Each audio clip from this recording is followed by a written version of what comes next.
Good morning. Good morning. Now, I'm from the old school. When I say good morning, what are you going to say? Good morning. Good morning. We have standing room only today. Wow, I am so excited. My name is Charmaine Taylor, class of '86, Go Cougs. And I have the awesome privilege of serving as the chair of the Eric Hilton Distinguished Alumni Club. And it is my honor to be here today to present our 46th lecture series.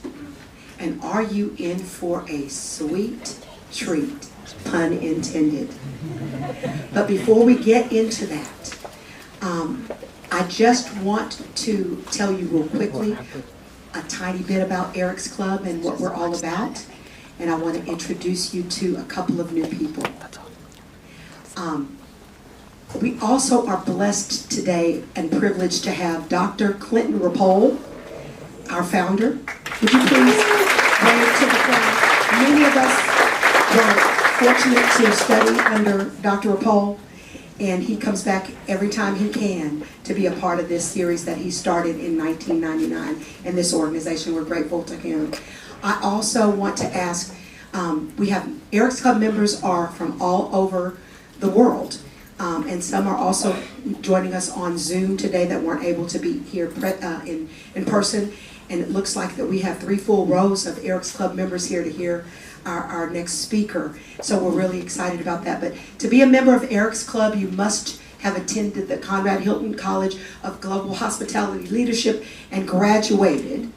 You have to have graduated, not just be a former student, and have done that at least 20 years prior, regardless of whether you got a bachelor's degree, a master's degree, or a PhD. We wait for you those 20 years. And while you're out there, you must earn a C-suite or senior level position in a major role or own your own business. And so those are some of our high-performing alumni.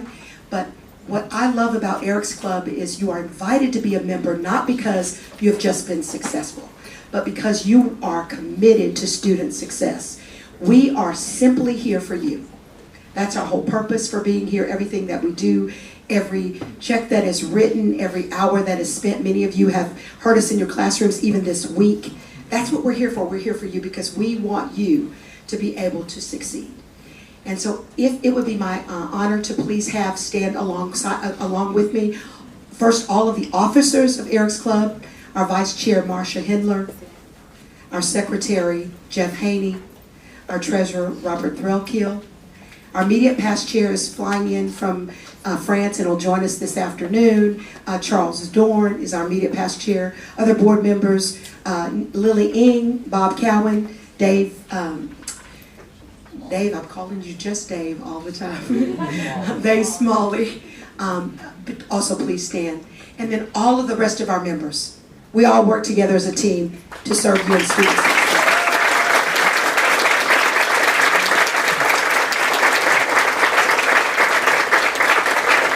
And also we have a new board member, and I wanted to hold that for last, Jin Mo, who just joined us as a new board member, if you haven't met her yet. And lastly, on Zoom as well today, we are privileged each year, have a membership committee that brings forth some candidates for membership, and we are happy to introduce 2 of those new members. First, we have Andy Graham, class of 1983. He's a board member at Pegasus Philanthropies and Graham Family Vineyards. He's retired, but I know those of you who have that beverage minor excited to have somebody in Eric's Club that has a background that goes way back in wine, but also in food and beverage. And Andy began his career in restaurants and later the food distribution business with Cisco. He continued his studies at Stanford University Graduate School of Business, but as I used to tell Mayor Sylvester Turner, who went to Harvard after here, he learned everything he needed to learn at the Hilton College. but he was very successful in that business and has now retired. He splits his time between San Francisco and Monterey Carmel, sailing and volunteering with the Coast Guard Auxiliary. He and his wife, Gail Medeiros, travel extensively and are getting ready now for their next excursion to the British Isles. Please welcome Andy Graham.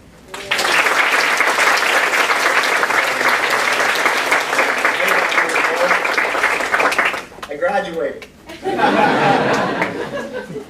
Hi, Andy. And then our other new member who is joining us, her name is Kim Greca. She's class of 1987. She's a senior vice president at Tishman Hotel Corporation in Orlando, Florida. And if you've heard of the Dolphin and Swan, we know we have a lot of graduates that go to work for Disney. That's one of those their properties. But as a student, Kim met Eric Hilton due to her involvement with Future Business Leaders of America, where he served on the board of directors and she was a national officer. He took an interest in her career, encouraging her development and even acting as her mentor. Full circle. She received the Hilton Foundation Scholarship and was extremely active on campus with Gourmet Night and launching the Hilton Archives Project. You guys have seen the archives? And an Eric's Club member then funded the completion of that, Nick Massett. So as an alumna, she served as a speaker in the Dean's Distinguished Lecture Series and participated in other Hilton College activities. We would look forward to the contributions of each of these new members and what they will bring to the students, the faculty, and staff of Hilton College in our pursuit of student success. Let's give them a round of applause and welcome them to Eric's Club.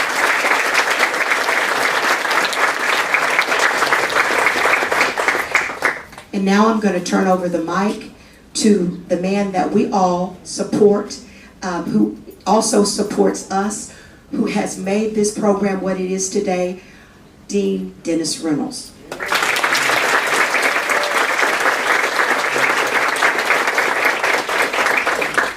Well, good morning. Good morning.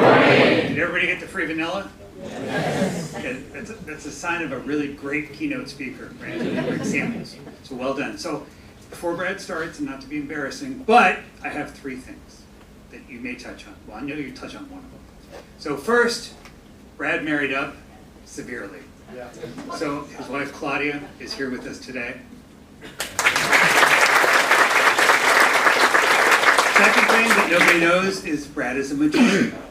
So years ago, I would come to work for a special event, and there'd be an office party, or we'd have a pizza party for the staff, and cupcakes would magically appear.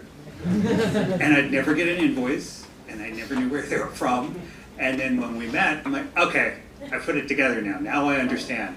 So my office would just call Brad and say, hey, we're having this event, can you send? And he would just say yes. And then cupcakes would appear, which is really cool. And then the third thing that you may or may not touch on is, as many of you know, our transfer students are our bread and butter, because you've already figured out what you don't want to do, and then you can come here. And if you're a freshman and you start here, fantastic, you're way smarter than me, which is great. So what happened with Mr. Dorsey is he got a job in a restaurant, and he was pursuing a different major at a different other Texas university, and then said, you know what, I want to study hospitality. So Mr. Dorsey came to Hilton College. So thank you for being here, and thank you all for being here. It's going to be a great day. All right, go Cougs!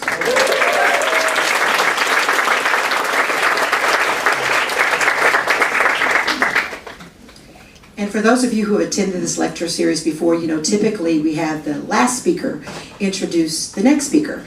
But Rusty was not able to join us today. And we have actually a member of Eric's Club who knows Brad pretty well, that serves on our board, Lily Incorrect, who also married another alum of this college. And she's going to introduce our speaker today. Lily? Good morning.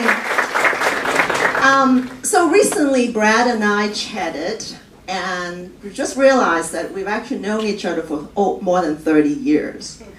The funny thing is, we actually never went to school together. I know Brad when I already started my first job with Hilton. And at that time, I was at the Hilton corporate headquarters, which is in Beverly Hills. And Brad was selected as a student ambassador for Hilton, and he has an internship in Los Angeles. And so he said, Lily, you know, you're the one connection I have. I need a place to stay. And this is where I need to set the record straight. Brad kept telling everyone that we were roommates. We were never roommates. We were housemates. That's a big difference. And Claudia, you can set your mind at ease. So our friendship really started there. And over the years, we have come in touch. Our lives have taken ourselves into many different places. But over the years, we kept in touch. And the one thing that, Brad and I are one of those friends that you don't have to see each other every day, but when we can't get in touch again, we just pick up where we left off. And I think you are going to have a treat today, literally, with the vanilla, but also learning about Brad's path. But I hope, what you will see and listen to today, beyond the story of Brad, is that he is just an absolutely genuine, nice guy. He's very, very, very generous, and there's a reason why we're staying friends. And it's absolute my honor to introduce the distinguished guest speaker today, Brad Dorsey, and it's absolutely my honor and my privilege to be your friend.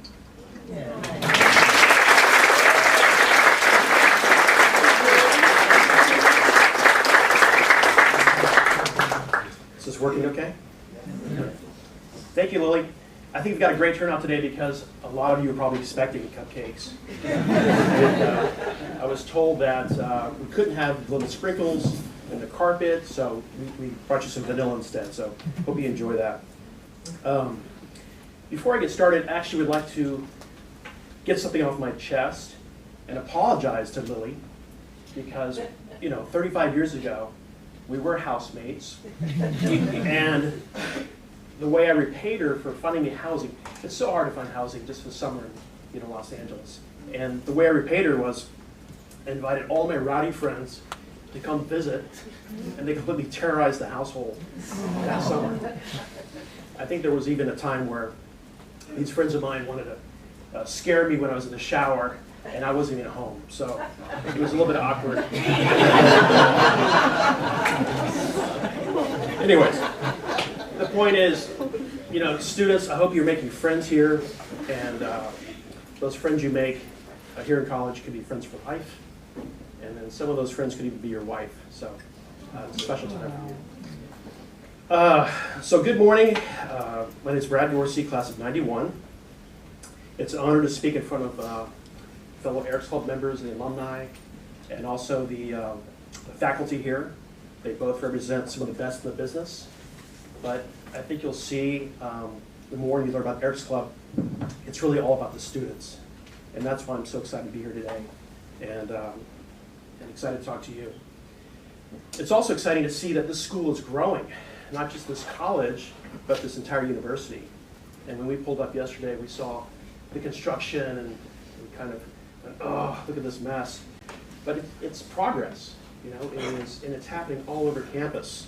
So it's super exciting to be involved as alumni, giving back to the school, because it's a good investment. The school is growing, the college is growing, and the students.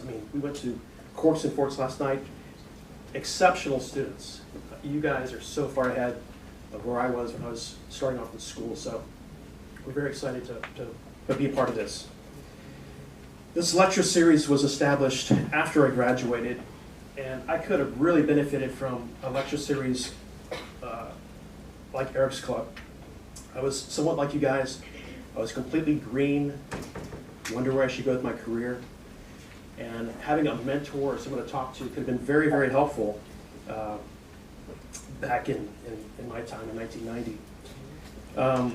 These speeches that we have here today not only kind of tell you our path. I'm going to move this up. These speeches not only tell you our path, but it also kind of humanizes our story. All of our stories are so unique, and hopefully that's a connection for you. You can identify with that, and you can see You may want to be a restaurant owner one day, and hearing our stories can give you that confidence. Before I start talking about my career in hospitality, I'd like to reinforce the value of Heirs Club and really give you a path to where you can take advantage of it. And I suggest by starting off on the website. And here's the Heirs Club website. It's kind of fun. You can actually identify a member in Heirs Club, kind of lock in on their name and profile and what they do. Let's take Joe Bindi here, for instance. And you can see his story. You can also watch his video lecture from back in 2017. So all these stories are captured on the Heirs Club website. And I really, really encourage you to take advantage of it. Also, you can learn about these people, and a lot of them are here today. You can take advantage of talking to them in the lobby after our focus group, which is after this. You can find us also through your professors. We like to come back to college a lot and support you guys, and we're around. You can also probably find us on LinkedIn. But we are really here for you. We love getting together and connecting, but the purpose is we're here to support this school and support you students. So just for the speed of time, I actually identified a few people in the group, and not everyone is grouped together here, but for instance, if you're interested in club management, we just looked at Joe's profile, Charles Dorn, Jonathan Shear. These are all exceptional club managers. They've had careers in city clubs, country clubs, you name it. And say you want to be a restaurateur or work in the restaurant business. Look at these folks in the alumni here in this group. You've got restaurant CEOs, company presidents, owners, consultants, and they're here to talk to you and support you. We have some legendary hotel executives. Many of these are here today. People who've worked as general managers, partners, developers, consultants, covering all aspects of hotel operations. We have these special people here who are event managers. They do things like concessions, special events, meeting planning. All three of these folks own their own companies, and I think two of the three are here today. And finally, this is kind of a unique group. This is an area of supply chain management or distribution. These people are super important in our business. They're the vendors who help us get our stuff, help us run our businesses. And we have three people here, and one is here today, who are specialized in this work. So after this talk, we'll have the focus group, and we'll be outside the lobby. And you can ask us anything. You can, if we don't know it, we'll probably push you somewhere else to somebody who does. So we're here to help. And again, for the sake of time, I just highlighted some of the people that were probably here today. So my story is one of deep appreciation and love for food that led me to pursue a career in the corporate restaurant world. Eventually, I became an entrepreneur. If you would have told me back when I was in school here of what I'd be doing today, I would say you're absolutely crazy. The fact that I'm running a couple bakeries, Crave Cupcakes, and also started this vanilla extract business would have been really foreign to me. I spent probably the first 20 years of my career in a suit and tie. Today, I wear khakis and a t-shirt to work every day, tennis shoes, because I know at one point in the day I'm going to get my hands dirty. I had to look really hard to find a tie this morning, a suit that fit. So my hospitality story is one of lots of adventures. There's been some adversity in my career. I've had lots of fun, and also, of course, some victories. So I hope my story today can help you if you're interested in hospitality, of course, and especially if you're interested in food and beverage, which was my passion. So my childhood, how it shaped my career. There's my brother, sister, and I, and our parents. My childhood definitely shaped my career because I traveled a lot as an adult. I was the first one to get transferred with a job. I was very eager to see new things. And that's because my dad was in the U.S. Navy. Both my parents are from North Texas. They met in college. And my dad spent a career as a public affairs officer in the U.S. Navy. So my brother, sister, and I were all born in Naples, Italy. We were typically transferred every 2 to 4 years. We lived in Hawaii, California, Texas, Rhode Island, Virginia. And then we settled back in my parents' hometown of Dallas, where I went to high school. But it was an incredible experience. We lived in these places that were typically near water, near the ocean. They're beautiful. And I assume that's because the Navy needs a lot of water for their big boats to float. But it was a fun place for us to grow up, lots of adventures, and we really were diverse, kind of immersed in a lot of diverse cultures, people, unique things, foods. It was a lot of fun. So also, our parents also made a lot of sacrifices for us when we were, for our middle-class family. They really put emphasis on education. We always went to nice schools, and they really invested in us and made sure we played musical instruments, played sports. We were always out of the house doing things. We didn't really have any video games at the time, so we were always on the move. But one thing also my parents had us do is they really enforced a strong work ethic for us. And they encouraged us to get jobs when we were young. And we always had jobs, and we just didn't really know any different. But my first job when I was 12, and then we were in Washington, D.C., I was storing the Washington Post newspaper as a kid. This thing was like 6 pounds on Sundays. I used my bike, I used my sled when it snowed. And then when I went to Dallas, I started throwing the Dallas Morning News, which was fun for a couple of years. But eventually, I learned about the food service business. And I was 15 years old, and this incredible, cutting-edge restaurant opened up in our neighborhood. Bill, you probably know it because you're from Richardson. And this place had this animal robotics, had this arcade, they served all this pizza, and we all, in my high school, said we gotta get a job there for the summer. So, you know what I'm talking about. And this is my first job in the business. And this place was bananas. And if you work at Chuck E. Cheese now, I'm not trying to offend you at all, it's a great place. But this place back then, one day I'd be making pizzas, another day I'd work at the salad bar, another day I would be at the counter, and then every hour on the hour, for 10 minutes, we pulled short straws. Whoever had the shortest straw had to put the mouse suit on. And you put this suit on, and you go around, and there'd be 4 or 5 kids strapped to your tail, and you drag them through this dirty restaurant. And the kids are kicking you in unusual places, and you get this wire pressed in your face. But anyways, it was a fun summer. And all right, enough of that slide. I also worked a summer job at Bennigan's as a busser, and I worked as a host at On the Border one summer. And then our neighbors had one of those honey-baked ham franchises, and we worked for them during the holidays.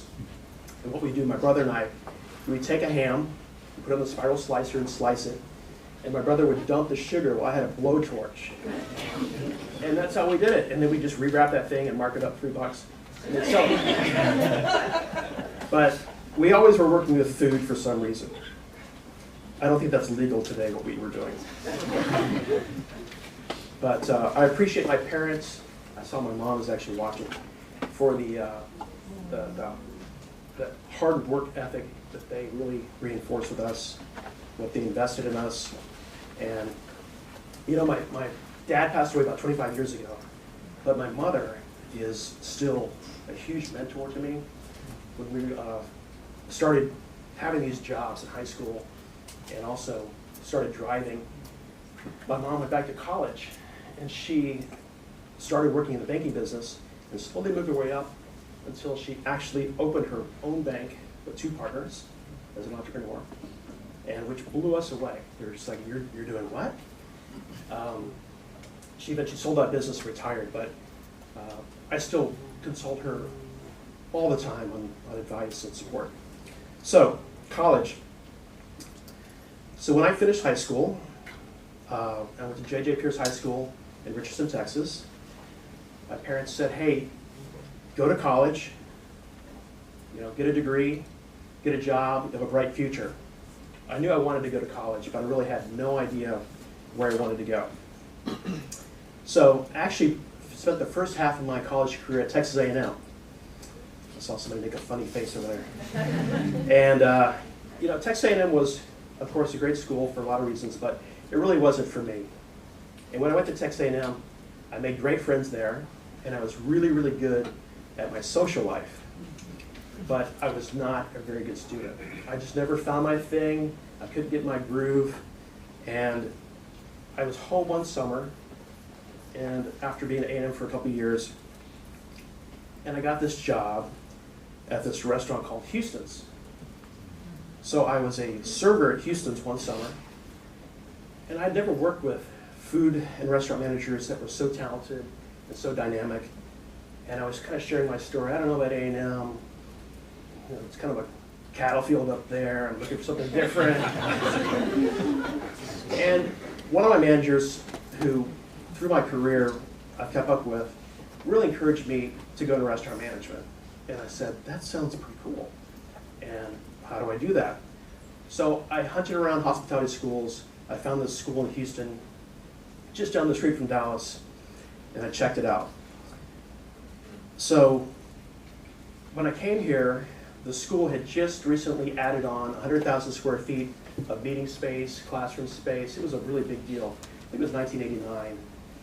And I met with the associate dean, Dr. Lefevre, some of you may know him. And Dr. Lefevre spent an hour with me and made such a huge impression that I left that meeting thinking, wow, I'm in this school, and all they do is develop hospitality leaders. I was just blown away, and I was super excited. So I transferred from the Houstons in Dallas, the Houstons here in Houston, the one at Fountain View and Westheimer. That probably serves some of you guys. And I worked full-time while going to school. I worked 4 or 5 nights a week. Made it kind of tough to get up for those 8 a.m. classes on Monday. It made it tough to study some nights. But I did really well.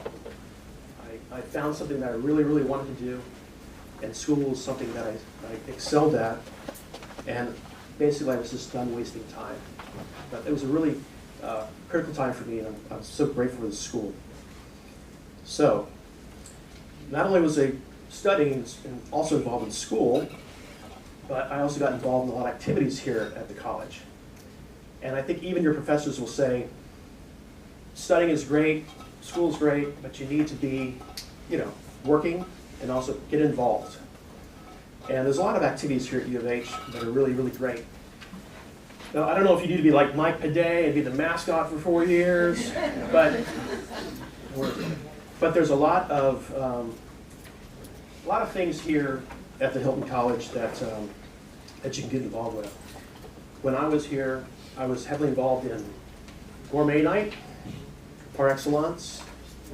I did some of the college trips to New York and Chicago for the food shows, and of course I did an internship. So it's funny because we're here today because Dr. Rapole created Heirs Club, and he also created Gourmet Night and Par Excellence, which I'm sorry that doesn't exist anymore, but those were fantastic things in my life. I remember cooking in Gourmet Night. It was in the back of the house. And then Par Excellence, you can see a couple familiar faces there. That's your sister, right? Yeah? And Jeff, you need to bring those glasses out of retirement. Throw it back in fashion. And then, of course, George Bush. What a cool gig that must have been, huh?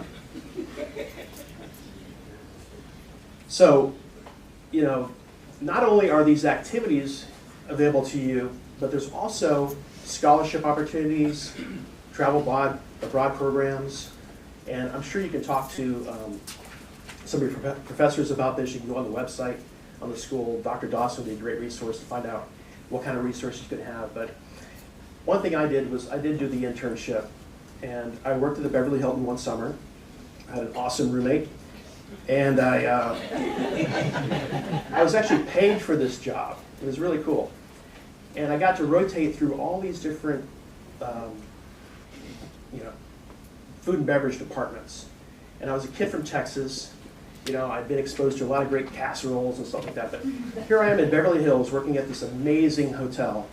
And, one day I'd be serving a strawberry milkshake to a famous movie star. Walk your mouth out on you. Another day I'd be working in the Trader Vic's restaurant, working with these chefs that have been there for 40 or 50 years. I was serving snails in the French restaurant on the top floor. I'd be doing these banquets, searing off 500-600 filet mignons in a kosher kitchen for a really important function. So this is a really cool thing.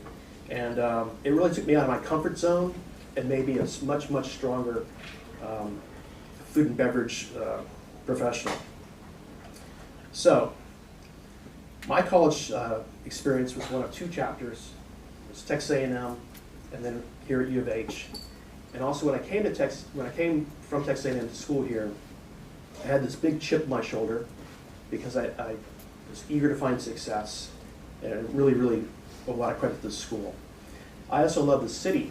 We talked about the cattle field up north. Houston's just a great city. It's so dynamic, so diverse. There's so much work here. There's so much opportunity. So I was really happy to be here. So I graduated.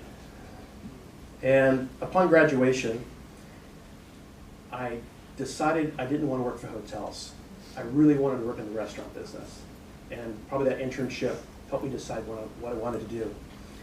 And I interviewed with a lot of restaurant companies upon graduation. And these restaurant groups were really dynamic and exciting. And I ran into the recruiter at Houston's at Career Fair. He says, "What are you doing? You're graduating from this school?" He knew me from waiting tables, when I was working at the restaurant. And he offered me a job on the spot and said, "You've got to stay with us, get in our management training program." And I did realize at that time that this company that I had been waiting tables for, just to kind of get through school and pay the bills, was going to be my future and as a restaurant manager. So, my first job. So I worked for Houston's for 10 years, total 10 years.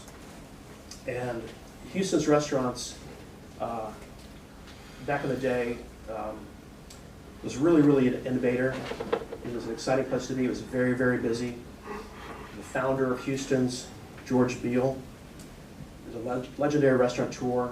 He kind of came from that steak and ale family tree, like a lot of us did. Doug, you're a part of that steak and ale family tree for sure. Upon a 6-month training program with Houston's, where I worked in every single department, learned how to do every single job, which was really critical because it helps you manage people in those different jobs. I mean, you wash dishes for a week, you fry cook for a week, you prep cook for a week, but it really helps you understand those people's jobs to make you a stronger manager when you are really trained properly.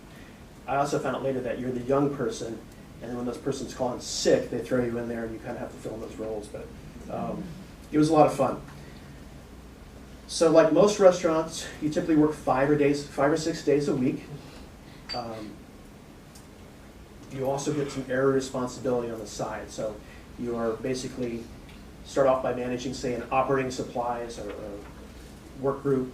Then you graduate to being the host manager, and then you graduate to being a service manager. So you kind of go through all these different departments and you master them, and you get more and more responsibility.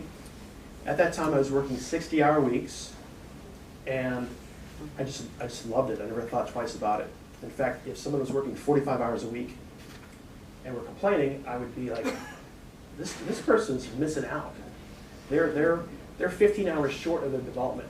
And I had a feeling I wasn't going to work for Houston's forever, and I was going to get the most out of it.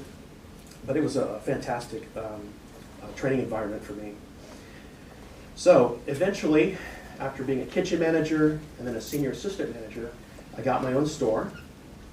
And I was working in Atlanta. We were doing about $5 million in sales a year. We would serve 1,000 people every single day.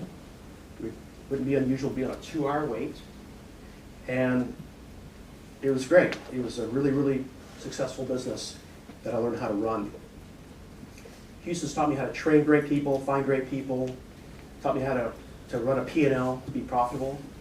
It taught me how to fix any piece of equipment, taught me how to take care of guests, of course, and I could just go on and on and on. It was my master's in this business for sure.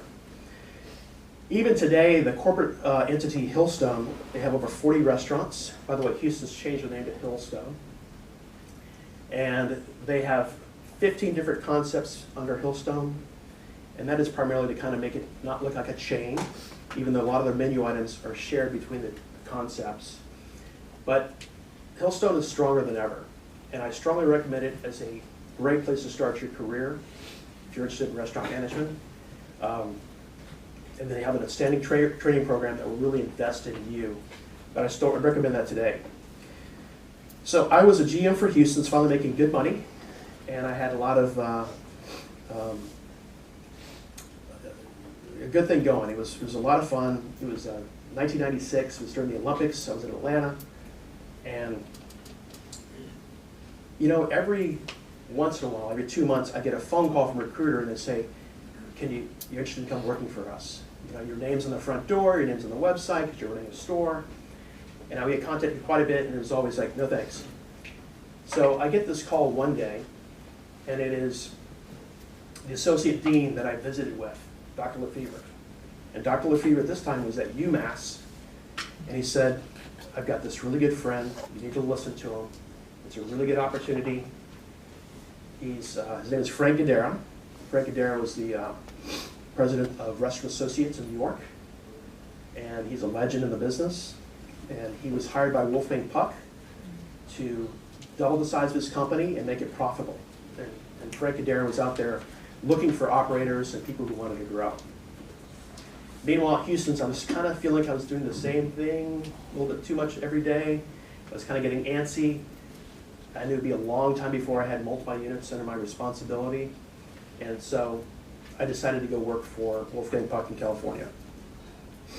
By the way, Frank Guidera, who I worked for, his son is Will Guidera, who is the co-founder of 11 Madison Park and also Nomad in New York City. And he, those are Michelin-rated restaurants. He also wrote a book called Unreasonable Hospitality, which I really recommend you read. And it was featured in one of those episodes of the Bear TV show. He actually got a production credit for it. So it's a great book, Unreasonable Hospitality. By the way, this picture, when I got married a little later in life, this picture was on, you know, you kind of blend belongings. This picture is on my shelf in a room I put there. And it took 4 years before my wife said, who are these people with Wolfgang Puck? And she didn't recognize me because I, you know, my hair back then. So that's a true story. I said, "That's me. What are you talking about?" So that is Wolfgang Puck, his wife Barbara Lazaroff, myself, and I joined the Wolfgang Puck Food Company, moved to Los Angeles, and I hit the ground running. First as a general manager, and then as a regional manager. I worked primarily in Southern California, and I led the company's training. We would bring in a master sommelier from Spago, which is incredible. We'd even have the original celebrity chef, the creator of California cuisine, Wolfgang Puck, come and work with our crew. It was a lot of fun. With Houston's, I learned a lot about running a profitable, busy restaurant, systems and controls. And with Wolfgang Puck, I learned a ton about food and wine. And it was a lot of fun, and it was really moving fast with this group. So moving so fast that when I went up to Seattle and opened a restaurant there, and eventually this company was kind of starting to show some cracks. Maybe that it was going a little bit too fast, and the left hand didn't know what the right hand was doing. I would call the corporate office and ask for somebody and say, "Oh, they don't work here anymore." The next week I called somebody else and, oh, they got transferred, they don't work here anymore. It was a little bit alarming. And at the same time, the company was starting to really spend a lot of their focus on the prepared foods and the frozen food section, and also on cookware. So we had some things that happened that kind of spooked me a little bit. Meanwhile, I was starting to feel really cocky, and I was ready to open my own restaurant. So I said, this is kind of a sign. I think it's time. So I had interested partners in Los Angeles, and I moved back to Los Angeles, and we created a concept. And this is our restaurant. It was called O Sushi Cafe. That O is a Japanese symbol for king. This concept was inspired by Nobu Matsuhisa, and we wanted to be the Matsuhisa for the masses. We wanted to be fusion sushi, sake for the masses across Southern California. So our naive little eager partnership, we signed 2 leases, and we opened our first restaurant in Brea, California. And we had all Japanese sushi chefs. We had a French-trained hot food chef, and it was a 120-seat restaurant. It was actually a beautiful restaurant, and we were really, really proud of what we did.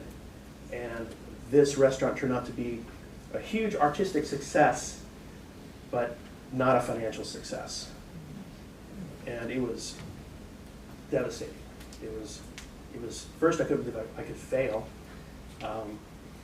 Then we obviously made some mistakes, but we did the best we could. We really, really ran this thing well. We tried to make it last. We had this tragedy of 9/11 hit us, and it kind of it really affected the market. Then we had this dot-com bust in California that definitely put us in a recession, and our sales even started to taper off even more. So after 2 years of putting good money after bad, we had to get out of that situation. And it was tough because not only the restaurant didn't make it, but our partnership fell apart. We also lost another lease. We had to get out of that. So it was a tough time.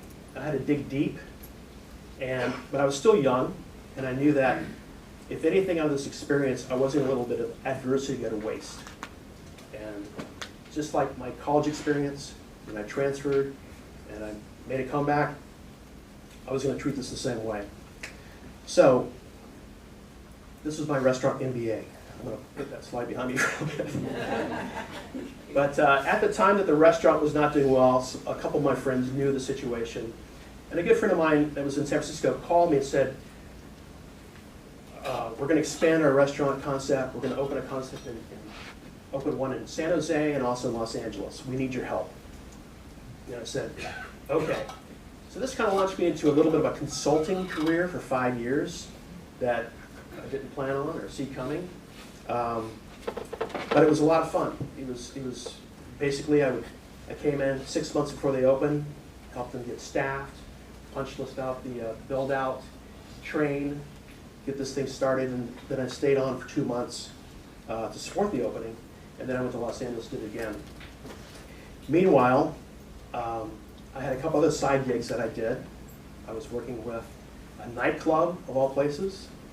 I was working with some bars in Los Angeles. I was also working with some other restaurants and some bakeries. And I had a chef partner. He would help me out when I needed help, and he needed my help, I would help him out. We'd get each other gigs, and that was a lot of fun. So I did that for probably 4 or 5 years, and it was super exciting. It was profitable, and it was fun, but it was actually kind of exhausting. It was really, starting and stopping and creating these concepts. It was kind of ran its course for me. Meanwhile, I had a good friend in Los Angeles who was from Houston. I'm from Texas. And we always kind of talked about opening a business together. And we talked about opening a bakery specifically. And I said, okay, it's time. I'm ready to come home. Somehow I got on the West Coast for 12 years, and I was ready to come back home. And my co-founder and business partner, Elizabeth Harrison, we found a great spot in Uptown Park near the gallery here in Houston. We had a concept for our bakery, And then at the last minute, this HBO Sex and the City show was out. And they featured this bakery in New York called Magnolia. And Magnolia is just a legendary bakery in New York. And people line up down Bleecker Street to get their cupcakes and their banana pudding. And my business partner really wanted to specialize in cupcakes. Not just sell just cupcakes, but we felt like we needed to brand ourselves to make it different. So we actually, decided to call ourselves Crave Cupcakes. So here's our concept. We hired the design firm Aberco, James Beard Award firm out of New York City, to be our designer, and also help us develop and brand the space. Pretty simple design, kind of mid-century modern look to our bakery. There's a lot of simple colors. There's some woods, some whites, some stainless steel. When we close at night, it looks kind of boring. But during the day, when people are inside and there's cupcakes on the shelves, it's really, really vibrant and light. Here's some other pictures of the space. So in 2008, I'm back in Texas, excited. Opening day at our bakery. It's like, oh boy, is this cupcake thing gonna work out? And we actually knew we had to sell 623 cupcakes, break even. That was our number. And, for every day. And so we had a few people show up before we opened. We had a little bit of a line going, said, oh, this might work out. This might work out. So we opened our doors, and people started showing up. And they kept coming, and coming, and showing up. And by 3 o'clock that afternoon, we had sold out. We sold 3,000 cupcakes that day. And it was a hit. So we were very relieved, and this thing has just been rolling ever since then. It's been 18 years for us now, and we're so grateful. We opened another location in West U, here in town, West University Place, 2 years after we opened this space. And then shortly thereafter, we opened a space in the Woodlands. And like I said, we're in our 18th year of business. I ran some numbers this week, and since our inception, we've frosted, sold over 21 million cupcakes. It's crazy. At our peak, our 3 little bakeries, in one day, on Valentine's Day, did over $80,000 in sales in one day. These are little 1,400 square foot spaces. This is bananas. We really attribute our success to serving a high quality product. We use Belgian chocolate, we use pure vanillas, we use European 83% fat butter. Every product is hand baked, hand frosted, hand decorated. There's a lot of effort put into our products. And then a lot of our success goes back to when I was working in the corporate world and learned all these tricks of the trade, At Houston's, we tasted everything on the menu before we opened up. We do the same thing at Crave Cupcakes. So we have a tray of cupcakes before we open our doors that we taste to make sure that our customers don't tell us about our mistakes. It's a huge, tremendous expense and time, but it's well worth it. We also measure our financial performance every month. I don't have a boss. I don't report anybody. But I learned all these things from Houston's and this school. I have all these habits that, they're just habits now. There's not like I have a checklist or things I need to do, but they're, we do secret shopper reports. I don't have to report anybody, but we still do it because we want to make sure we're on our game. So I could go on and on about these things I learned from early in my career that we institute now. We've had a lot of opportunities actually to grow or franchise this concept. We intentionally inclined to keep it close to vest and small and manageable. We actually recently closed our 3rd location in the Woodlands because we were faced with a 10-year extension, and primarily due to our age, we just decided not to do it. But we owe a lot of gratitude, of course, to our staff, our team members. At one time, we had over 100 employees. Today, we have 60 employees with Crave Cupcakes. And of course, I'm grateful for my business partner. She does a lot of things that I don't like to do. She's also the face of our business. And I get to do the things that I like to do, which are the day-to-day operations. So it's a good mix. Also, the bakery business is a lot of fun.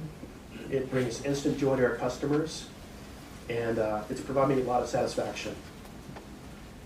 So our other business, I made this business of selling cupcakes sound really fun and simple and light, but you know, it can be kind of dysfunctional sometimes. And you know, we have things that challenge us sometimes. We have these, what we call in the business, disruptors. You know, obviously COVID was a big disruptor, but we had a disruptor that happened to us in 2012 that led to the formation of the other business that I run with my wife, Claudia here. And in 2012, the price of vanilla was $100 a gallon for pure vanilla, which is not that unusual. You know, you just use a little bit in recipes. But a year later, it had jumped to $300 or $400 a gallon. There was a shortage of vanilla due to some natural disasters that happened in Africa. And Crave Cupcakes uses 2 tons of vanilla every year. And I was starting to panic because not only was it expensive, but the vanilla was becoming allocated and we couldn't even get it. So we would beg our vendors, we need pure vanilla, and they said, sorry, it's going to the big guys, it's going to the big corporations. So we had a tough time with vanilla. So I was sharing this story with my brother. My brother is a malaria doctor in Africa, for real. He's got all the brains in the family. And he, he said, there's vanilla everywhere here in Uganda. Why don't you make your own? And I thought to myself, you know, we make our own extracts here at Crave for lemon, lime, orange, those kind of things. We could easily make our own vanilla extract. Let's give it a shot. So we did, and the first batch we made was pretty good.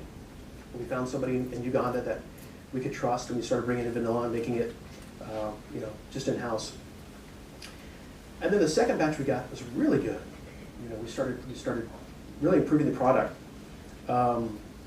And it got to a certain point where we incorporated this vanilla business and started selling to local bakeries, people that we knew. And it was weird because there was no business plan for this thing. It just kind of became out of a need. And we just kind of ran with it. So, you know, it's really a fun business. We basically have a partner in Uganda, and this person we're very close to, and they're successful, we're successful, and vice versa. And there's 2 harvesting seasons in Uganda. Our partner there knows when to pick the beans, not too early. They have to be completely ripe, completely mature. They then harvest and pick these vanilla beans. You can see that they're massive green vanilla beans at one point. They're then picked, they're killed by putting in hot water for a couple minutes, and then they're put out to dry every day for 8 weeks. They're sun-dried, and they turn into this dark brown, much smaller pod. At that point, and by the way, they have to take these beans inside every night because of predators, because of the insects or animals. And then also, vanilla is the second most expensive spice in the world behind saffron. So there's also the threat of theft, which is not uncommon. So once these vanilla beans are completely mature, they're shipped to us, and we actually have them flown in, and they're chopped into small 1/4-inch pieces. And we take them, we add them to water and alcohol in our stainless tanks. We have a circulating pump that turns on every single day. And at one point in the process, we actually add toasted oak wood chips, which nobody else does. So this is kind of something unique to our vanilla that you have a sample of. It's aged, and we feel it makes it smoother, nice balance. It kind of mellows out the product. So we're really proud of that. But after 8 weeks in our tanks, the vanilla comes out, and we bottle it to many different products. We make things like pure vanilla bean paste, which is the orange label that you saw when you came in. We have our traditional pure vanilla. We also have a sugar-free pure vanilla. And then we also have some baker blends that are a combination of pure vanilla and also some artificial vanillas that some of our chain restaurants like to use. So,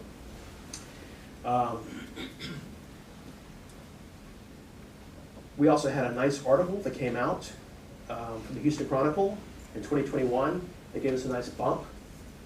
And we found ourselves today, basically we have 3 avenues for sales for our vanilla. We sell direct to a customer through our website and through phone calls and orders. We also sell a ton of vanilla on Amazon.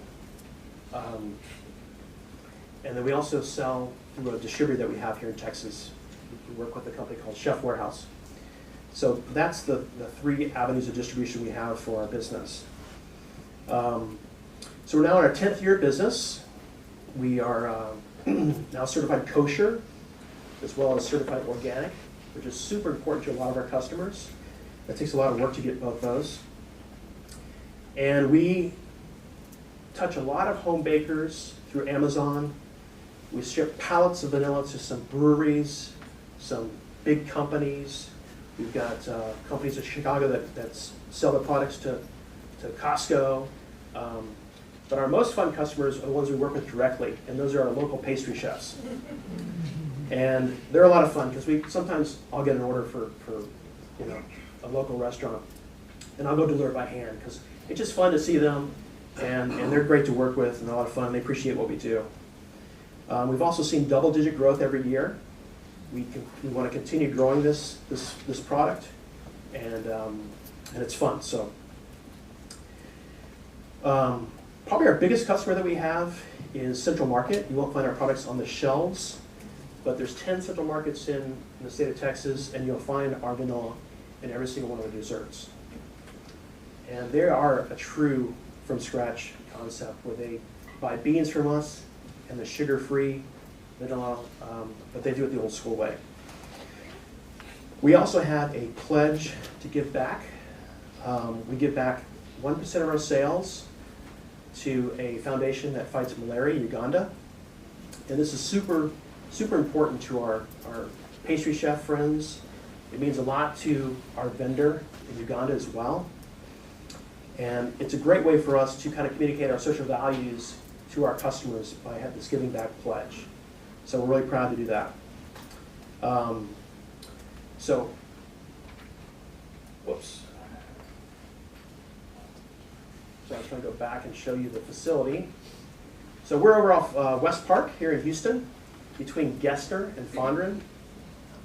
If you see the gate open, feel free to pop in. We'll give you a little tour, maybe give you some more samples. It's a lot of fun to check that place out.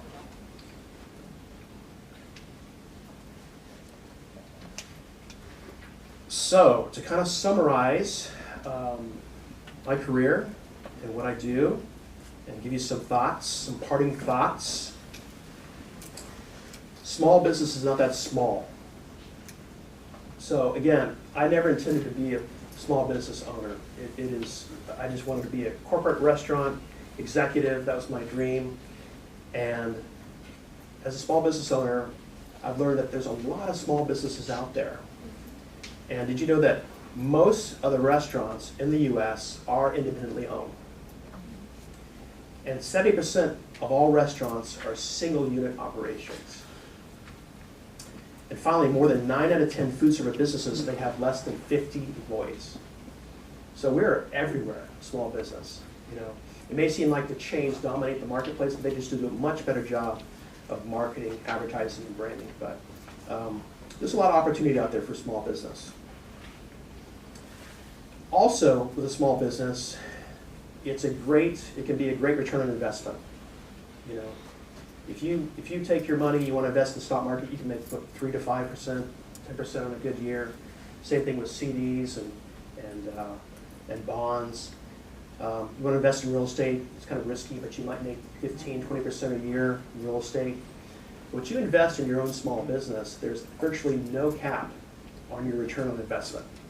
So we really enjoyed the fact that we can really invest in ourselves and see that come back. Probably the best return I do get from working for myself and with my wife is just an honest day of work in my own environment. I don't have a boss. I can only put pressure on myself. And there's some days where I really wish I was out fishing instead of going to work, but I'm never driving to work thinking, gosh, I wish I worked for somebody else. That's never crossed my mind in a long time. Number 2, you want to be an entrepreneur, get some experience. So obviously it's no secret that with my education here and my training with Houston's early in my career, it helped me with my business later in life. I really encourage you to work hard to find that first great job, a company that may not pay you the most, but it's going to invest in you, and you can learn from that.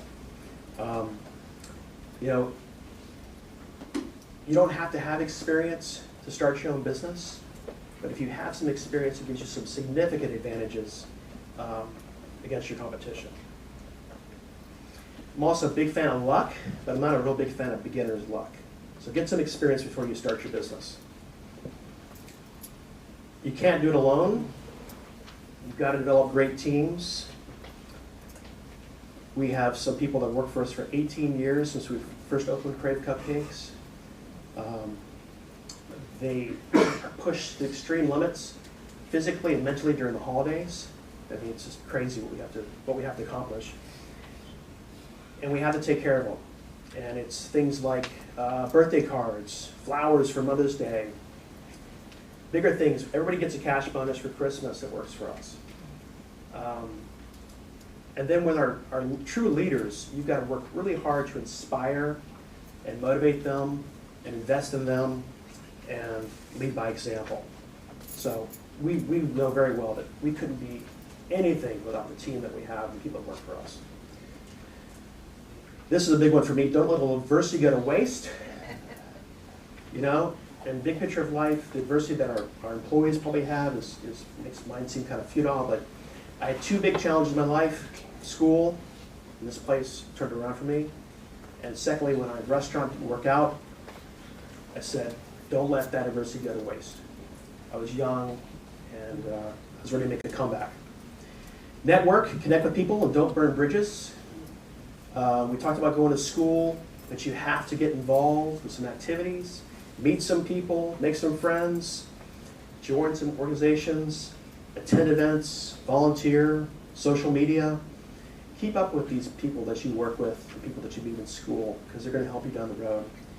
And if you decide to leave a job, or if you already left, just don't burn any bridges. Take the high road. It's a really small world. And lead with pride. Be enthusiastic and never stop learning.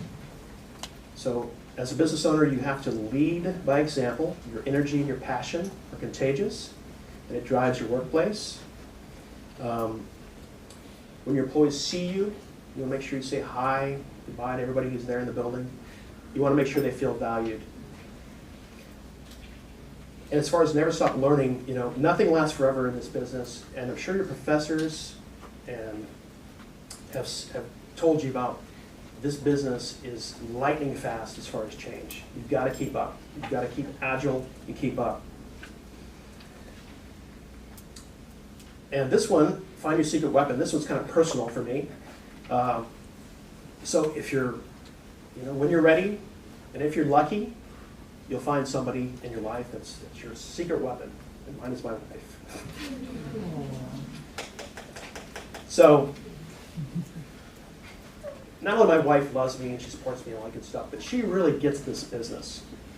And this is a great story. So, we were actually set up on a blind date, a mutual friend in the business. If you were going to Kenny and Ziggy's Deli, Ziggy Gruber set us up without telling us. Put us together, and we got married 6 months later. But Claudia actually grew up in this business in her blood. Her father is an Italian immigrant, and her mom is from Texas, and they actually met here on this campus. And I think they were married after like 3 weeks. It was crazy. So. And they started their first business here on campus, Pino's Restaurant. And Pino's was right here off Cullen.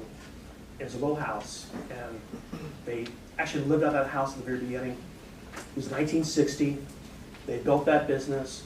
Claudia grew up around that business, and eventually the restaurant moved across town in 1970 over at Hillcroft and Westheimer. And this place was an institution, you know. They ran this business. Claudia was working at the restaurant, and they eventually sold the land and retired in 2004. And, you know, I can't imagine having a partner in life that didn't understand what I do, you know. And she gives great advice. She understands the business, and she's very helpful in all the professional decisions that I have to make. She runs the household for us. Anyways, there's a lot more to her. I don't want to embarrass her. She's very popular, but she's definitely my secret weapon. And hopefully you can find somebody in your life, a partner that can help you take on life. Life balance. This is the last one. Prioritize your well-being to avoid burnout.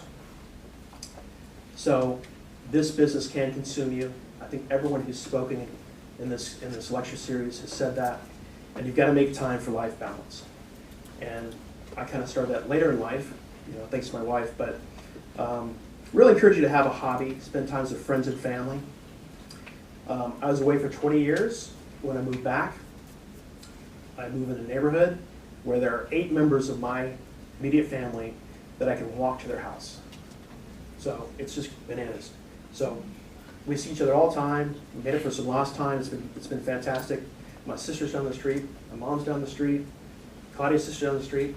Our nephew's down the street. Brother-in-law, Claudia's brother's 3 doors down from us. It's a lot of fun. So that's something that we do that we really enjoy as far as a hobby, spend time with family. You know, my wife is Italian. Her family's Italian, so we actually have a home in Italy we get to go to, which is fantastic. We also love U of H basketball games. That's a hobby for us. I like to personally check out from employees and guests by going fishing, exploring the outdoors, get away from it all. And of course, we cook great food at home. That's a great hobby of ours. And we occasionally do some baking. So that motivated me today to bring the vanilla and make sure all of you got some vanilla. So maybe encourage you to start a new hobby of baking. So expect you to take that home, make something special. Dean, even you want to hear about your cookies next week? Or you can share them with us. But if you didn't grab a bottle of vanilla, it's there for you on your way out as well. So, in conclusion, you know, to all the students from the alumni and the Eric's Club, there's a lot of opportunity out there for you, and we really wish you the best when you write your own hospitality story. Thank you.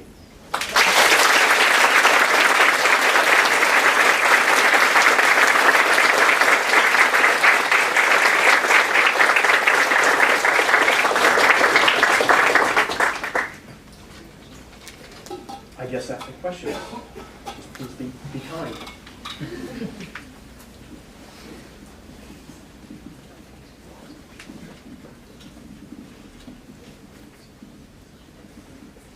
Okay, hi, Mr. Dorsey. I know you've seen Hey. me before. I know that you had briefly mentioned that you struggled a lot when there was the vanilla bean extract shortage. But my question is, how did y'all go about, especially in 2020 with COVID hitting, to keep your business open and running? Because I know bakeries struggle a lot with those types of things. Yeah, that was a tough time for everybody. So we took advantage of COVID to go out to all of our customers with just cases of free product.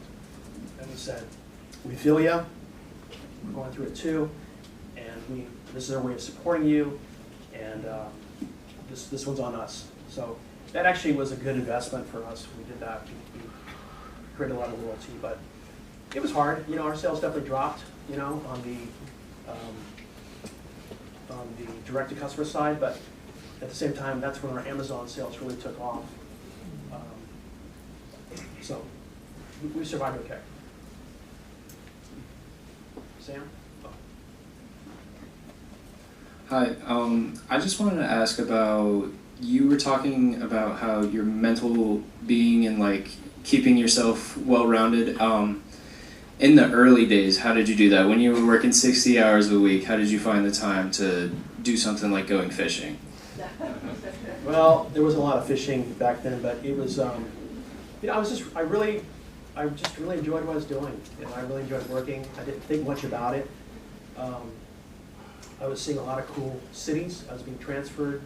When I was in Houston, I worked in Chicago, Memphis, Atlanta, Dallas, and back and forth. I think I probably worked in 9 different locations in 10 years. So there's a lot of adventure seeing those places as well. But eventually, I when I hit 30, I said, I need to start taking some time off and doing some fun things. But in the beginning, I didn't know any better. Yes, Sam. So after you failed to see the success that you wanted to see in your first business venture, how did you come back from that? What gave you the confidence to try again, and what changes did you make the second time around? I learned a lot, in hindsight from that first experience. There's a lot of things that you learn in school and in your first job. There's a lot of things you don't learn. Like I didn't know much about lease negotiation. We opened this bakery in a shopping center that was brand new, and a lot of promises, and we were one of the first tenants in, and it just didn't materialize. Now I know I'm never going to do that. I would never do that again. I'd avoid that situation. And we had some pretty unusual things happen with the market at the time that we knew that were unusual. But yeah, you just learn and grow. Keep your head down and carry on.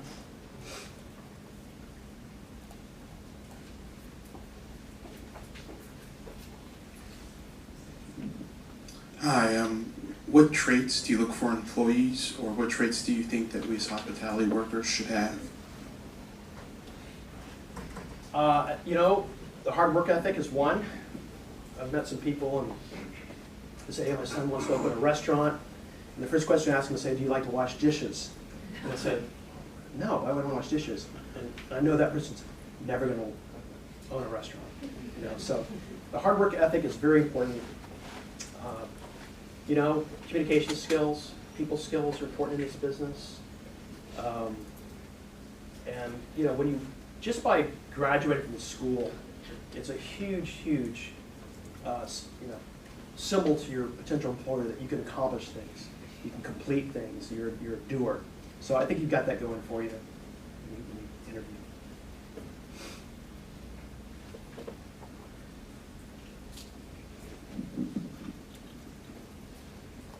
What was the time that you were at a restaurant, at a hotel, that you received unreasonable hospitality? Can you talk about that experience a little bit? Well, we were lucky to go to Italy, and we have been spoiled by some friends that we have in that business, family and friends in that business there. So they've done some fun surprises for us. I actually proposed to my wife at one of those restaurants. And so, they know us pretty well. When we go back there, we get a lot of special attention and that kind of thing. But, it's nice to hear your name mentioned.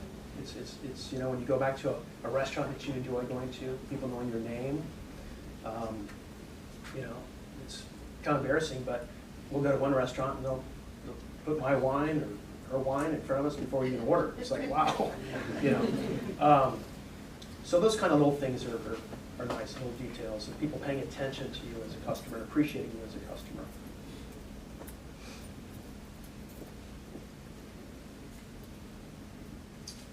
First off, thank you so much for coming and speaking with us today. A quote we hear often is, don't go into business with your friends, but having a partner who is your wife. Can you just talk about some of the struggles that you guys may have faced and how to handle going into business with somebody who is your partner? So I work with my ex-wife.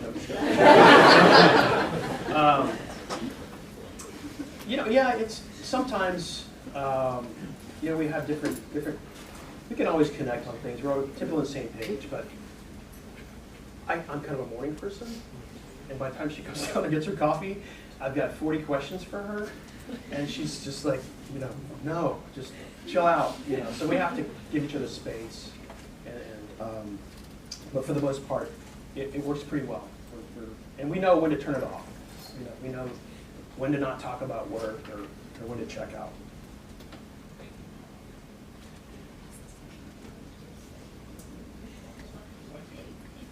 Hello? Okay. Hi, Mr. Dorsey. Oh, there you are. Hi. Thank you so much for speaking today. It was inspirational. My question to you is, when you started the Crave business, you're the owner, but how did you really get it started? Did you have to get experience in baking? Did you hire people who knew about baking? Did you look up the internet for recipes? How did you do it? Because I would love to own my own business one day, but I'm still thinking how do you really do it?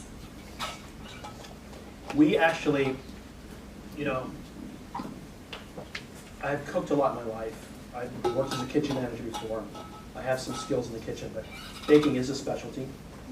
We actually got a consultant involved in the front end to help us with some recipes for our bakery. And then we just did a lot of hard work. We also hired some talented people, but we did a lot of tastings and experimenting, and some things worked and some things didn't work.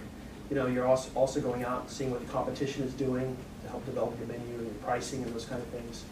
So, it just took a lot of things, but we did have the help of a consultant saying, use baking soda here and baking powder here, and those kind of things that were very helpful. Thank you. Sure. Oh, hi. So when you opened your vanilla extract company and you worked with the people from Africa, from Uganda, was there any language barrier or any cultural barrier or anything that you had to really look into? Well, Uganda is a former British colony, so everyone there speaks English. There's multiple languages they speak, but they all speak English. And I've been a couple times, actually went this past summer. And, I think the more of the concern about communication and working with our partner in Uganda was more on me. I was I had these ideas of what this place would be like, and it's going to be safe, all these things. And when I got there and I worked with these folks, it's just been magical. They're so appreciative. They're the happiest people. They have really nothing, and it's been a really, really incredible experience to work with these folks, and I've been pleasantly surprised how nice the experience has been.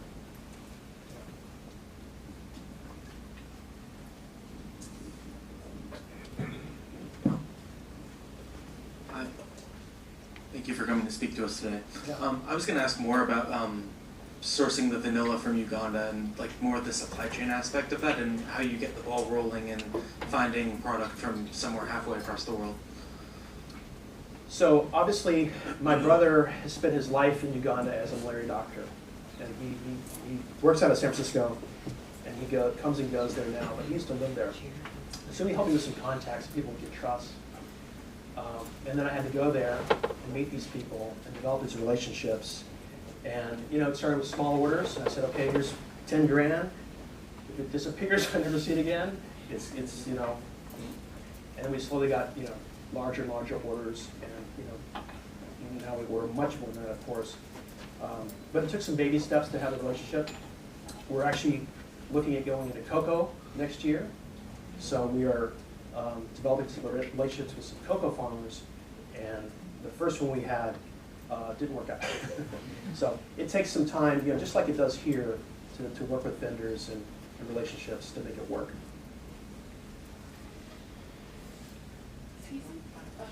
Last question. Hello? Okay, cool. I was wondering, what was your experience like at the Hilton Beverly? What was your favorite part about working there for the summer? Besides being Lily's roommate, her housemate, it was just really a crazy experience. It was something that, you have a lot of resources today, where you see great ballrooms and incredible events, but just going to that Beverly Hilton and working an event where they host the Golden Globes, I think the bathroom in that ballroom was designed by Zsa Zsa Gabor and $2 million back in the 50s. And it was just, crazy unique things. But the food and beverage director was a Austrian and really put me to work. And he would sit down and say, you must chop the veggie tables this way. And made a huge investment, and really paid off. So Thank you. I was thrown into it.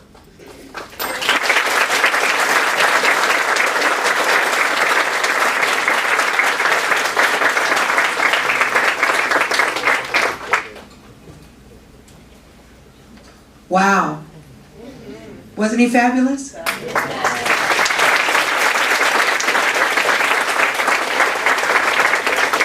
I was smiling when I got stuck on Dave's name earlier, because when you're talking about husband and wife teams, we have that in Eric's Club and in the Hilton College, and I'm always used to saying Dave and Mel. And I was like, what's his last name in my mind when I'm doing it off the cuff? And we've got Dan and Jen, who worked together, and Claudia and I were classmates, and then he married. They married, so, and Lily's husband is also an alum. The key is it's a business that people really, really love.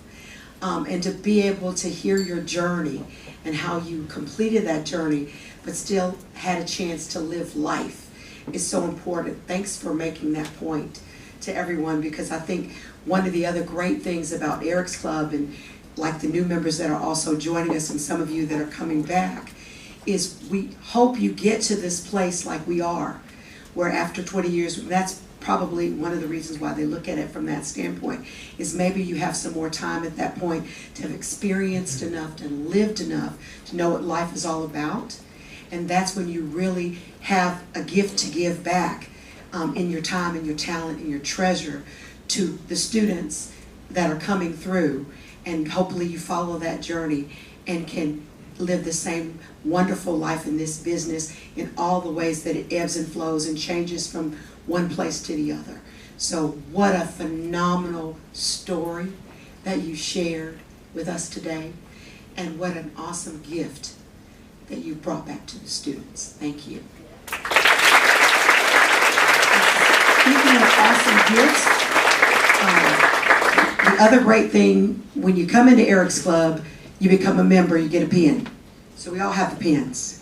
But when you speak, you become a distinguished lecturer for the lecture series. And so you receive your chair. And each Eric's Club member receives a chair just like this, with their name and the date that they spoke engraved on a plaque on the back side of it. And they're delivered to their home. So we don't have to make them pack it out of here.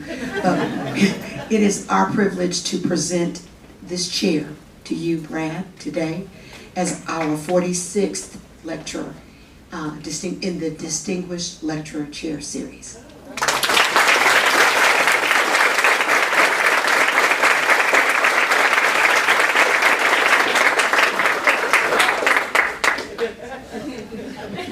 And while he's getting comfortable in his chair, we just want to thank all of you for filling this room to capacity today. This does not happen just with the few of us. We're grateful to our graduate assistant, Paula Dillon, who you know is an ACE superstar. We're grateful to Dr. Dawson, who serves as our distinguished chair that is responsible for our involvement in the college, and her assistant, Connie, who also does so much of the behind-the-scenes work on this, including the event orders along with the staff. And also to Dean Reynolds' assistant, Linda Hewlett, who is very instrumental, and Wendy and others who help us to produce this event each and every spring and fall. We hope that you will take this 10-minute break, grab your vanilla, and get back in your seats for an exciting EC Insights program that's going to follow here in just about 6 or 8 minutes. And then also afterwards, all of our Eric's Club members will still be here. And they'll be out in the foyer for our meet and greet, because now they want to talk to you one-on-one. We're broken up according to the areas of interest that you may have, whether it's hotels or events or clubs or entrepreneurship, out in the foyer. So you can just walk up to any one of us and talk to us about what it is that you want to gain out of this industry and how we might be able to help you guide your path. Thank you for attending. We look forward to seeing you back in the spring when Brad will be back to introduce our next speaker, who is Anna Schmid, who is coming back from Las Vegas and will tell us all about her phenomenal career. Thank you for being here, and we'll see you in less than 10 minutes for EC Insights. And as our dean always ends every program, go Cougs.